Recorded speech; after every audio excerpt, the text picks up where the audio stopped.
ಜನರೇ ನಮ್ಮ ಪಾಲಿನ ದೇವರು. ಜನರ ಸಮಸ್ಯೆ ಸರ್ಕಾರದ ಸಮಸ್ಯೆ, ಜನರ ಪರಿಹಾರವೇ ರಾಜ್ಯದ ಪರಿಹಾರ. ಜನರ ಸೇವೆಗೆ ನಾವು ಸದಾ ಬದ್ಧ ಎಂದು ಡಿಸಿಎಂ ಡಿಕೆ ಶಿವಕುಮಾರ್ ಅವರು ತಿಳಿಸಿದರು.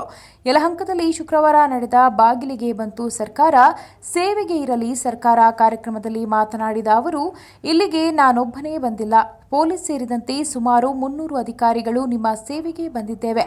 ನೀವು ನಮಗೆ ಅಧಿಕಾರ ನೀಡಿದ್ದೀರಿ, ನಿಮ್ಮ ಋಣ ತೀರಿಸಲು ಇಲ್ಲಿಗೆ ಬಂದಿದ್ದೇನೆ. ಋಣ ತೀರಿಸುವ ವಿಚಾರದಲ್ಲಿ ಭೀಷ್ಮ ಧರ್ಮರಾಯನ್ಗೆ ಒಂದು ಮಾತು ಹೇಳುತ್ತಾನೆ, ತಂದೆ, ತಾಯಿ, ದೇವರು, ಗುರುಗಳು ಹಾಗೂ ಸಮಾಜ ಈ 4 ಋಣವನ್ನ ನಾವು ತೀರಿಸಬೇಕಂತೆ. ಇವರ ಋಣವನ್ನ ಧರ್ಮದಿಂದ ತೀರಿಸಬೇಕು ಎಂದು ಹೇಳಿದರು.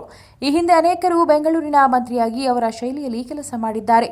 ನಾನು 30 ವರ್ಷಗಳ ಹಿಂದೆ ಶಾಸಕನಾದಾಗ ಪ್ರತಿ ವರ್ಷ ಪ್ರತಿ ಹಳ್ಳಿಗೆ ಅಧಿಕಾರಿಗಳನ್ನ ಕರೆದುಕೊಂಡು ಹೋಗಿ ಅವರ ಕಷ್ಟ ಆಲಿಸಿ ಅವರ ಸಮಸ್ಯೆಗಳಿಗೆ ಪರಿಹಾರ ನೀಡುತ್ತಿದ್ದೆ. ಆದ್ದರಿಂದ ನಮ್ಮ ಮೇಲಿನ ಒತ್ತಡ ಕಡಿಮೆಯಾಗುತ್ತಿದೆ. ಪ್ರತಿನಿತ್ಯ ಜನ ನಮ್ಮ ಮನೆ ಬಾಗಿಲಿಗೆ ತಮ್ಮ ಸಮಸ್ಯೆ ಹೊತ್ತುಕೊಂಡು ಬರುತ್ತಿದ್ದಾರೆ. ಇದನ್ನು ತಪ್ಪಿಸಲು ಈ ಕಾರ್ಯಕ್ರಮ ಹಮ್ಮಿಕೊಂಡಿದ್ದೇವೆ. ಇನ್ನು ಮುಖ್ಯಮಂತ್ರಿಗಳು ಜನಸ್ಪಂದನ ಕಾರ್ಯಕ್ರಮ ಮಾಡಿ ಎಲ್ಲ ಸಚಿವರಿಗೂ ಸೂಚನೆ ನೀಡಿದ್ದಾರೆ. ನಾನು ನನ್ನ ಕ್ಷೇತ್ರ ಹಾಗೂ ಆನೇಕಲ್ನಲ್ಲಿ ಜನಸ್ಪಂದನ ಕಾರ್ಯಕ್ರಮ ಮಾಡಿದ್ದೇನೆ. ಜನ ತಮ್ಮ ಆಸ್ತಿಗಳ ಖಾತೆ ವಿಚಾರ, ಪಿಂಚಣಿ ಸೇರಿದಂತೆ ಸರ್ಕಾರದ ಸವಲತ್ತುಗಳ ಸಮಸ್ಯೆ ಹೊತ್ತು ತರುತ್ತಾರೆ ಎಂದು ಹೇಳಿದರು.